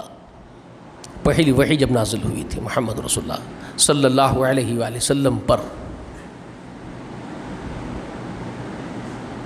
تو اس کی خبر دیتے ہیں ہماری اماں حضرت عائشہ کہ جب جبرائیل امین غار حرا میں اترے تو رسول اللہ صلی اللہ علیہ وسلم نے خود بیان کیا اپنی زبان سے، جس کو ہماری ماں بیان کر رہی ہے. رسول اللہ فرماتے ہیں کہ مجھے اس نے پکڑ کر کے دبوچ لیا، اتنی زور سے مجھے دبوچا کہ میری قوت اور طاقت جواب دے گئی. اور رسول اللہ کی قوت اور جسمانی قوت کا کیا عالم تھا، یہی ہماری ماں حضرت عائشہ صدیقہ رضی اللہ تعالیٰ عنہا سے مروی ہے. آپ فرماتی ہیں ایک روایت میں کہ رسول اللہ کے اندر جو طاقت تھی، قوت، 30 سے زائد مرد، 30 مردوں سے بھی زائد طاقت آپ علیہ الصلوۃ والسلام میں تھی. اب وہ زائد جو فرما رہی ہیں، اب وہ ایک ان کی بولنے کا انداز ہو سکتا ہے 30 مردوں سے بھی زیادہ، یعنی زیادہ سے زیادہ بولنا چاہ رہی ہوں آپ جی. ورنہ اس کا اندازہ تو میں آپ سے کہتا ہوں کہ رسول اللہ کی جسمانی قوت کا اندازہ آپ کیا کر سکتے ہیں، خندق سے لگائیے. خندق کیا دن یاد ہے جب خندق کھود رہے ہیں صحابہ اکرام، کتنے صحابی تھے جانتے ہیں جی؟ نہیں، سووں کی تعداد میں ہی ہے، ہزاروں میں نہیں ہے. خندق میں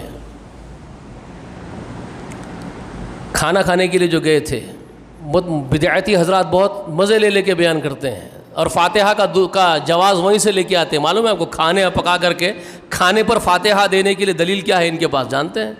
ان بریلوی حضرات کے پاس اور دیگر جو اس کے قائل ہیں شیعہ وغیرہ، دلیل کیا ہے ان کے پاس؟ خندق کے دن کا ہی واقعہ ہے. وہ اسی وقت کا خندق جب کھود رہے تھے تو ایک صحابی آ کر کے بتا دیے تھے پیٹ اندر چلا گیا ہے پورا، طاقت نہیں ہے میرے پاس، اب میں نہیں کھود سکتا.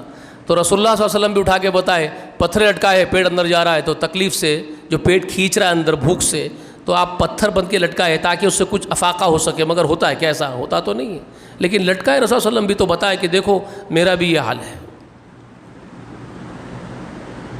صحابی دیکھ لیے، غالباً زبیر بن عوام ہیں جن کا گھر قریب خندق کے قریب میں ہی ہے، یا مجھے نام یاد نہیں آ رہا. ایک صحابی ہے جو دیکھ لیے، گھر کو بھاگے، ان کا مکان وہیں ہے، بھاگے جا کر کے اپنے بیوی سے، زوجہ محترمہ سے کہتے ہیں اپنے پاس کھانے کے لیے کچھ بھی ہے کہ؟ ڈھونڈ، کچھ بھی نہیں ملتا. بھانڈے برتنے اتار کے جھٹک اٹک کے نکالے تو تھوڑا سا آٹا وٹا جو کا جو بھی نکلا. بولے یہ نکلا، اب کیا کریں گے؟ تو بولے ایک چھوٹی سی پٹڑی ہے جو بکری کی، وہ کاٹ دیے. میمنا تھا ان کے پاس جو پال رہے تھے شاید شوق میں بکری، وہ بھی کاٹ دیے.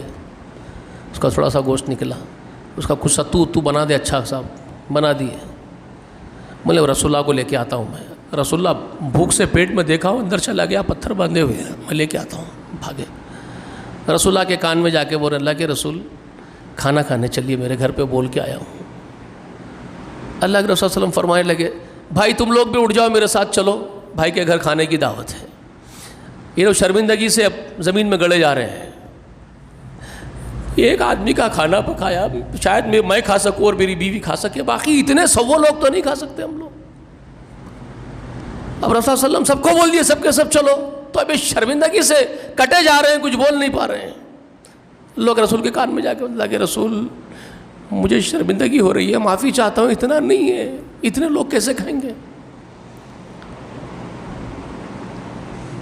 تو اللہ کے رسول نے فرمایا تو کیوں فکر کرتا ہے، اللہ کھلائے گا ہم سب کو، وہ کھلانا چاہتا ہے کھلائے گا، تیرے گھر کھلائے گا، تو خوش ہو جاؤ.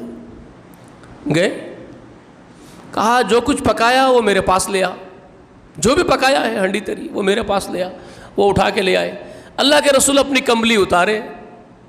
آپ صلی اللہ علیہ وسلم ہمیشہ کالی کمبلی ڈال کے رہتے تھے، اس لیے آپ بدعتیوں کے اشعار میں قوالیوں میں سنتے کالی کمبلی والے. تو یہ رسول صلی اللہ علیہ وسلم اکثر عموماً کمبل اپنے رکھتے تھے اپنے ساتھ. تو آپ صلی اللہ علیہ وسلم وہ کمبلی اپنی اتارے اور جو ہنڈیا پکا کے لائے تھے اس کے اوپر اڑا دیے اور کچھ دعا کی اپنے رب سے.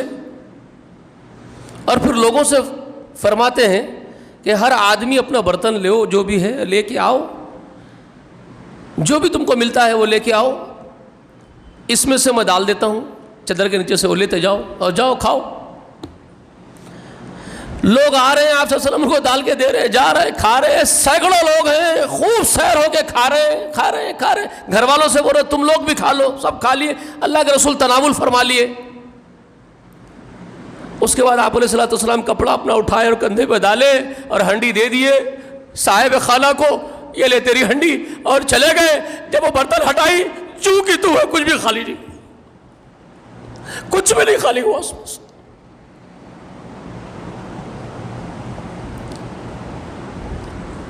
کون کھلایا؟ یہ معجزہ ہے میرے آقا کا صلی اللہ علیہ وسلم. یہ اس وقت کا واقعہ ہے. اسی سے وہ لوگ فاتحہ کا کانسیپٹ نکالے ہیں کہ کھانا پکاؤ، سامنے رکھو، فاتحہ پڑھو، رسول اللہ پہ درود پڑھو، دعا کرو، کھاؤ. یہ سمجھتے ہیں رسول اللہ کی یہ سنت ہے ایسا کرنا، حالانکہ وہ معجزہ ہے رسول اللہ کا، وہ رسول اللہ کا معجزہ ہے. تاہم اگر تم اس کو سنت سمجھ بھی رہے ہو تو رسول اللہ نے تو کبھی نہیں کہا کہ میں نے فاتحہ پڑھی تھی، میں نے سورہ اخلاص پڑھا تھا، میں نے درود پڑھا تھا. رسول اللہ تو کچھ بولے ہی نہیں کہ پڑھا تھا تم پڑھو. وہ کیا پڑھے تھے رسول اللہ جانتے ہیں، اللہ جانتے ہیں. اللہ نے وہ معجزہ عطا کر دیا ہے، وہ رسول اللہ کا معجزہ ہے، وہ ہم کو نہیں معلوم. ہم تو جب بھی کھانا کھائیں گے بسم اللہ بولیں گے، تعلیم ہے رسول اللہ کی، ہم وہی کام کریں گے جس کا ہم کو حکم ہے. رسول اللہ نے ہم کو جو حکم دیا ہم وہ کریں گے. ہم تو اس کے خادم ہیں، میں نے بتایا آپ کو، ہم تو خادم ہیں رسول اللہ کے، حکم کے غلام ہیں. ہم تو اپنی طرف سے نہیں گھڑیں گے کہ یہ بھی پڑھے تھے، یہ بھی پڑھے تھے، ہم کو نہیں معلوم. ہم تو بسم اللہ بولیں گے، کھائیں گے اور کھلائیں گے، اللہ سے دعا کر لیں گے اللہ ہمارے کھانے میں برکت ڈال دے، بس ختم ہو گئی بات. اور کیا کر سکتے ہیں؟ اللہ خیر صلی اللہ. تو خیر یہ اس دن جو ہے ایک واقعہ یہ بھی پیش آیا تھا کہ خندق کھودتے وقت ایک پتھر نکل کے، بہت بڑا پتھر زمین کے اندر پھیلا ہوا تھا. زمین کے نچلے حصے میں چٹان پھیلی ہوئی تھی، وہ چٹان آ گئی، خندق کھد نہیں رہی ہے. پتھر پھٹے گا تو کھدے گی نا. تو اب وہ لوگ ہتھوڑے مار رہے ہیں، سبلے مار رہے ہیں، سینکڑوں لوگ لگے ہوئے صحابہ کرام، پھٹ نہیں رہی ہیں. تھکے ہارے پسینے بہا کر کے رسول اللہ کے پاس آئے اور آ کے کہتے ہیں رسول اللہ وہ چٹان اتنی بڑی ہے وہ نہیں پھٹتی، ہم اتنے لوگ ہیں سب مل کے لگ گئے اس کے پیچھے، وہ نہیں پھٹتی، کیا کریں گے؟ تو رسول اللہ نے کہا کہ چلو اللہ کے حکم سے میں تمہاری مدد کر دیتا ہوں. اٹھ کے آئے، کہا مجھے ہتھوڑا دو، ہتھوڑا لیے، اللہ اکبر کہہ کر کے ایک بار رسول اللہ علیہ وسلم اپنے ہاتھ سے ایک مار دیا اس کے اوپر چٹان پہ. صحابی کہتے ہیں کہ ریت کا بکنا بن گئی، ریزہ پھسپھوسی مٹی بن گئی، یوں کھودو نکال دو، کچھ نہیں بچا اس چٹان جس پہ سینکڑوں لوگ لگے ہوئے تھے، نہیں پھٹ رہی تھی. رسول اللہ کے ایک ہتھوڑے سے ریزہ ہو گئی ہے. قوت اللہ نے کیا عطا کی تھی اس سے اندازہ کر لیجئے. سینکڑوں سے بھی زیادہ قوت ہے نا. ہماری ماں جو کہہ رہی ہے تو تمثیلاً ہے. تو قوت کا رسول اللہ کی جب یہ علم ہے اور رسول اللہ کہہ رہے کہ وحی کے دن جبرائیل مجھے پکڑ کر کے دبایا تو مجھے ایسے لگ رہا تھا کہ میری ساری قوت جواب دے گئی ہے، ادمرا سا ہو گیا ہوں. تو ذرا سوچئے جبریل نے کیا قوت کا مظاہرہ کیا ہوگا، یا اس کی قوت ہی کتنی ہے، ذرا سوچ لیجئے. اس لیے کہ وہ ملائکہ کا سردار ہے، قوت کا کیا علم ہوگا اس کے. ہم جیسے کسی کو دباتا تو سمجھ لیجئے کائنات میں بھی کہیں ہمارا حصہ نہیں ملتا، ہمارا بارڈر بھی نہیں ملتا. وہ تو رسول اللہ ہے. تو رسول اللہ فرماتے کہ اس نے مجھ سے کہا اقرا، پڑھو. تو رسول اللہ فرماتے ما انا بقاری، میں پڑھا ہوا نہیں ہوں جی. ڈر گئے رسول اللہ، یہ کون آدمی ہے اتنی قوت والا، اتنی طاقت والا جو مجھے اس طرح دبا دیا، اور اجنبی ہے، میں نے دیکھا نہیں ہے. رسول اللہ بھی ڈر گئے. اس رات میں، اس اندھیری رات میں یہ کون آیا ہے اس غار کے چوٹی کے اوپر؟ کون سی مخلوق ہے بھائی؟ ہیبت تو ہوگی نا. کہتے ہیں کہ ماں انا بقاری، میں پڑھا ہوا نہیں ہوں. پھر دبوچا رسول اللہ کہتے ہیں کہ پھر دبوچا، پھر کہتا ہے اقرا، پڑھو، پھر آپ فرماتے ہیں کہ میں نے وہی کہا ہے ما انا بقاری، میں پڑھا ہوا نہیں ہوں۔ اس نے تیسری مرتبہ بہت طاقت لگا کر دبا دیا مجھے، ڈر ہو گیا مجھے، خوف کہ یہ کیا کر دے گا مجھے، میری جان چلی جائے گی، بخار آ گیا رسول اللہ کو اس تکلیف سے۔ اور اس نے کہا اقرا بسم ربک الذی خلق، خلق الانسان من علق۔ 5 آیات رسول اللہ کو اس نے پڑھائی، جبریل نے۔ رسول اللہ صلی اللہ علیہ وسلم پڑھ تو لیے، اس کے ساتھ ساتھ اقتدا کرتے ہوئے اس کے جس جیسا وہ بول رہا ہے اس طرح پڑھ لیے۔ اس کے بعد وہ جبریل ہٹ گئے، وہاں سے چلے گئے۔ آپ صلی اللہ علیہ وسلم سیدھے اترے اور اپنے گھر تشریف لائے، ہیبت سے، ڈرے ہوئے، سہمے ہوئے، خوف سے بھرے ہوئے، اور بخار چڑھ گیا ہے۔ اور ہماری ماں حضرت خدیجہ کے پاس آئے، سیدھا آ کے کہتے ہیں زمبلونی زمبلونی، مجھے اڑا دے، مجھے اڑا دے، سردی ہو رہی ہے، کانپ رہے، بخار چڑھ گیا ہے، شیورنگ آ رہی ہے بخار کی۔ ماں حضرت خدیجہ چادریں اڑا دی۔ ہماری ماں کتنے سال شادی کے ہوئے تھے؟ آج جو میں یہ واقعہ بیان کر رہا ہوں، جب وحی اتری ہے تو ان کی شادی ہو کے حضرت خدیجہ محمد رسول اللہ سے نکاح کر کے کتنے سال گزر گئے تھے؟ ذرا بول سکتے ہیں آپ؟ جی 15 سال کے اوپر، 16 سال سے کچھ قریب 15 سال کے اوپر کا واقعہ ہو گیا، کیونکہ رسول اللہ 25 کے تھے اور یہ 40 کی تھیں، اور اب جب وحی اتری ہے رسول اللہ 40 کے ہیں اور وہ 55 کی ہیں۔ سمجھ رہے ہیں؟ 15 سال آبزرویشن میں ہے رسول اللہ۔ کس خاتون کی آبزرویشن میں ہے بھائی؟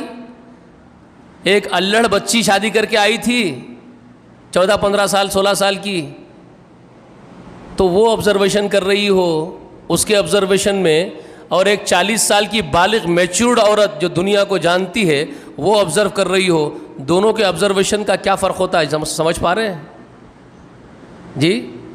ایک الڑ بچی اگر شادی کر کے کسی گھر جاتی ہے، وہاں سے آبزرویشن کرتی ہے، اس کے اور ایک میچورڈ عورت کے آبزرویشن میں کیا فرق ہوتا ہے؟ سمجھتے ہیں؟ اور کس کو آبزرو کر رہی ہے وہ؟ میچورڈ آدمی کو، جو سمجھدار آدمی ہے، پورا بالغ اور پورا میچورڈ آدمی شادی کرے اس وقت تھا، 40 سال کا آدمی تھا جس کو شادی کر کے آئے تھے، اس کو آبزرو کر رہے ہیں، یا ایک الڑ بچے کو، نوجوان بچے کو آبزرو کر رہے ہیں؟ یہ میچورڈ 40 سال کی خاتون جن کے شوہر کی عمر کیا ہے 25 سال کی شادی کے وقت، 25 سال کی عمر کیا ہوتی ہے کسی بھی انسان کی؟ الڑ پن کی عمر ہوتی ہے، نوجوانی کی عمر ہوتی ہے، کھیل کود کی عمر ہوتی ہے، جوانی کی عمر ہوتی ہے، اچھل کود کی عمر ہوتی ہے، وہاں سے آبزرو کر رہی ہے وہ۔ اور میچورڈ عورت، میں نے آپ سے کہا تھا کہ میں آگے لا کر کے یہ واقعہ آپ کے سامنے رکھنے والا ہوں حضرت خدیجہ کے نکاح کے وقت کا، اور وہ سمجھنا ہوگا آپ کو اس وقت۔ اب آ رہی ہے وہ باری آپ کو سمجھنے کی، سمجھ رہے ہیں؟ اور یہ حضرت خدیجہ الکبریٰ رضی اللہ تعالی عنہا بنت خولید اپنے شوہر جن کو 25 سال کی عمر سے دیکھنا شروع کی، اور آج وہ 40 سال کے شوہر ہیں، ان کے 15 سال تک آبزرویشن میں رکھی ہے، وہ ان کے شب و روز دیکھتی رہی، ان کے حال چال دیکھتی رہی، ان کے نظریات سے واقف ہے، ان کی سوچ سے واقف ہے، ان کے کردار سے واقف ہے، ان کی فطرت سے واقف ہو گئی، ان کی پوری فطرت سے واقف ہو گئی اپنے شوہر کے۔ وہ دوڑتے ہوئے آئے اپنی بیوی کے پاس، آ کر کے کہتے مجھے خوف سا ہو رہا ہے، اس میں رب کی بہت بڑی حکمت ہے، رسول اللہ کا نکاح ایک 40 سال کی عورت سے کروانا 25 سال کی عمر میں، اور اس کے آبزرویشن میں رکھنا، یہ عظیم حکمتوں میں سے حکمت ہے اللہ تعالیٰ کی، جس پر بہت تدبر کرنے کی ضرورت ہے عقل مندوں کو۔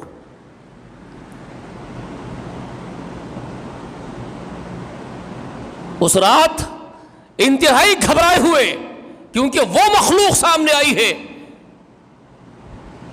جو آپ کے اور ہمارے سامنے کبھی کوئی دوسری مخلوق رات کے وقت آ کے کھڑے ہو جائے نا، آپ کی کیا گد بنتی ہے ذرا دیکھ لو۔ دوسری مخلوق اندیکھی بھی نہیں، جو غائب ہے، نظروں کے سامنے کبھی نہیں آتی، وہ مخلوق دکھ جائے تو پھر تو آپ اٹھ کے ہی نہیں آئیں گے گھر تک، وہیں شاید گر جائیں گے۔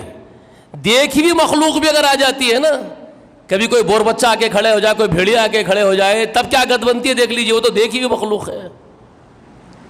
کوئی جنگلی بھیڑیا آ کے کھڑے ہو جائے تو آپ پینٹ گیلے ہو جائیں گے۔ اور اندیکھی مخلوق کھڑے ہو جائے، کوئی جن آگے کھڑے ہو جائے تو کیا ہوگا؟ گھر تک ہی نہیں آئیں گے. جی سوچئے بھائی، ایک انہونی اور غار میں پہاڑ کی چوٹی پر وہ فرشتوں کا سردار آ کے کھڑا ہو گیا، دبوچ رہا ہے. کیفیت کیا ہو؟ تصور کیجئے. بولنا سننا بہت آسان ہے، قصے سنا لینا. کانسنٹریٹ کر کے دیکھیے کیا ہوتا ہے. ڈرے ہوئے سہمے ہوئے رسول اللہ صلی اللہ علیہ وسلم رو رہے ہیں، آ کر کے بخار چڑھ رہا ہے، بول رہے ہیں مجھے میری جان کا خوف ہے خدیجہ، مجھے لگ رہا ہے کہ میری جان کا خدشہ ہے. تب یہ ہماری ماں حضرت خدیجہ، اب جو وہ ڈائلاگز ہے تاریخ میں، محدثین بھی لکھتے ہیں، امام بخاری نے بھی، امام مسلم سب نے لکھا ہے. کیا کہا ہماری ماں جانتے ہیں؟ کیا کہتی اس وقت؟ میرے سرتاج، اللہ آپ کو ضائع نہیں کرے گا، اللہ آپ کو ہرگز ضائع نہیں کرے گا. آپ مت ڈریے کہ آپ کو جان کا خدشہ اور خوف ہے، آپ کی جان پہ نہیں آئے گی، اللہ آپ کو ضائع نہیں کرے گا، اللہ آپ کے ساتھ برا نہیں ہونے دے گا. کیونکہ آپ کمزوروں کا بوجھ اٹھانے والے ہیں، آپ بھوکوں کو کھانا کھلاتے ہیں، آپ بے سہاراؤں کا سہارا بنتے ہیں، آپ مہمان نوازیاں کرتے ہیں. پوری زندگی کا آبزرویشن تھا ہماری ماں حضرت خدیجہ کا، جو اس وقت بیان کر رہی ہیں دلاسا دیتے ہوئے.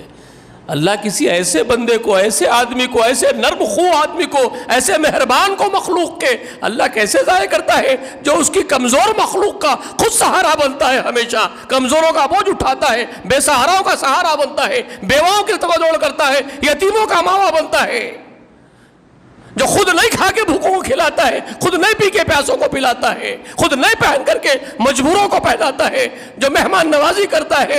ایسے نرم خو انسان کو، ایسے انسانیت کے مہربان کو اللہ ضائع نہیں کرتا. یہ وہ خاتون کہہ رہی ہے تو تجربے کار دنیا دیکھی ہوئی خاتون ہے.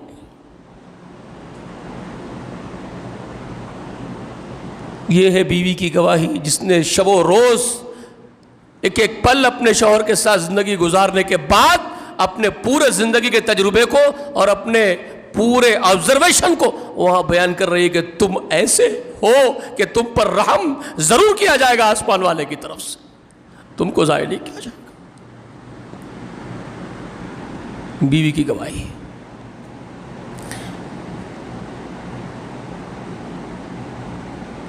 یہ جماعت اسلامی کے لوگ جو ہے نا، برباد ہو گئی جماعت. آج تو خیر نہ جماعت اسلامی رہی نہ کوئی جماعت رہی، میں کسی کو نہیں کہتا، سب غارت ہے، سب تباہ ہو چکے ہیں.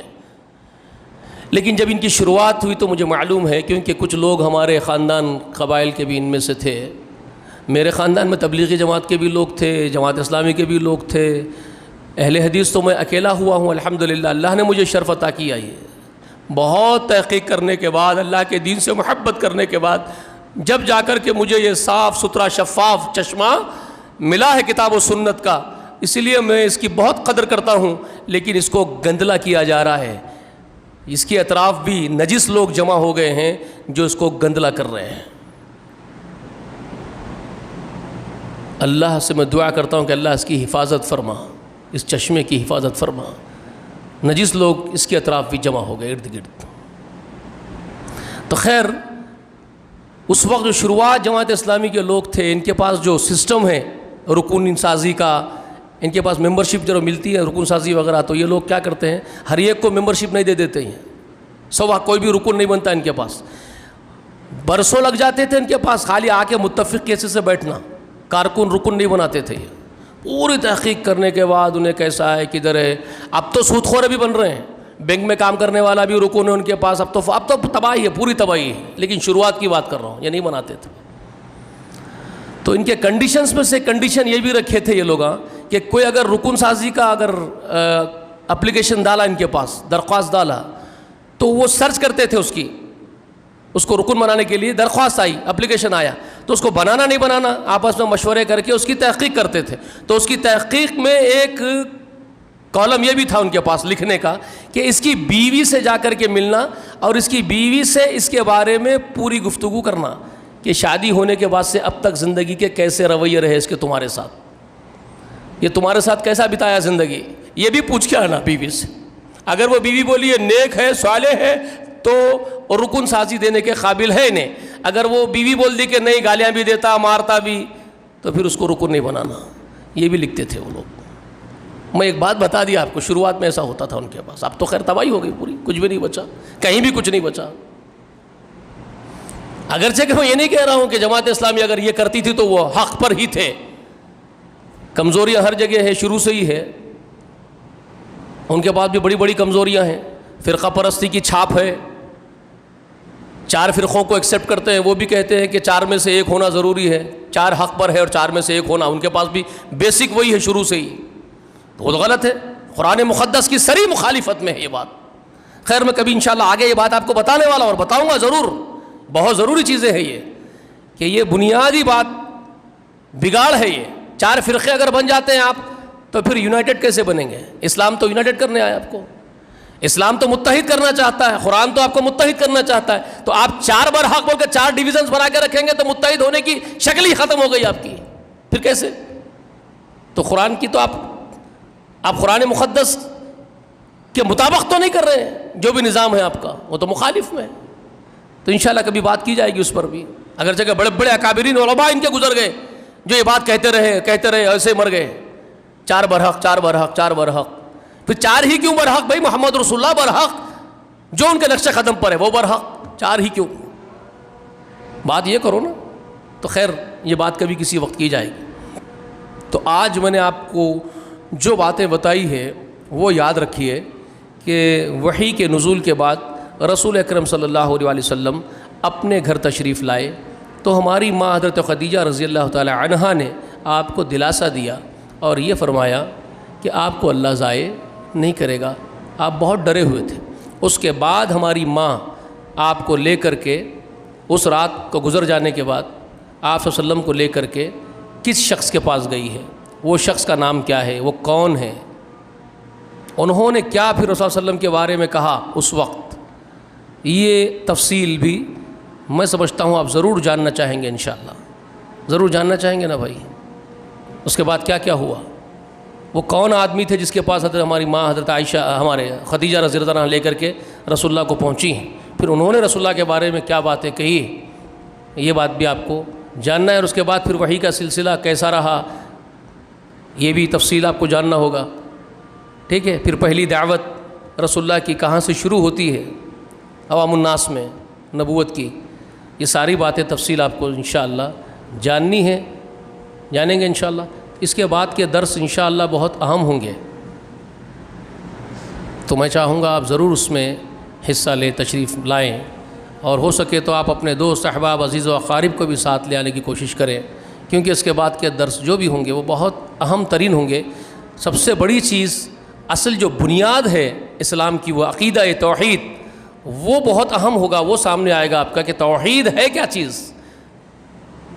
ہم جس کو توحید سمجھ رہے ہیں کیا توحید ہے, آپ جان پائیں گے وہ سب چیزیں انشاءاللہ. وہ بہت ساری تفصیل کی چیزیں آپ کے سامنے اللہ چاہے تو آئیں گی, اللہ کی مدد سے, اس کی توفیق سے. اللہ سے دعا ہے کہ اللہ تعالیٰ کہنے سننے سے زیادہ ہم سب کو سمجھنے اور عمل کرنے کی توفیق دے. اللہ جب تک ہم کو زندہ رکھے, اسلام پر ایمان پر زندہ رکھے اور اسی پر ہمارا خاتمہ ہو. آمین. وآخر دعوانا ان الحمد للہ رب العالمین. سبحانک اللہم و بحمدک نشہد ان لا الہ الا انت نستغفرک ونتوب الیک.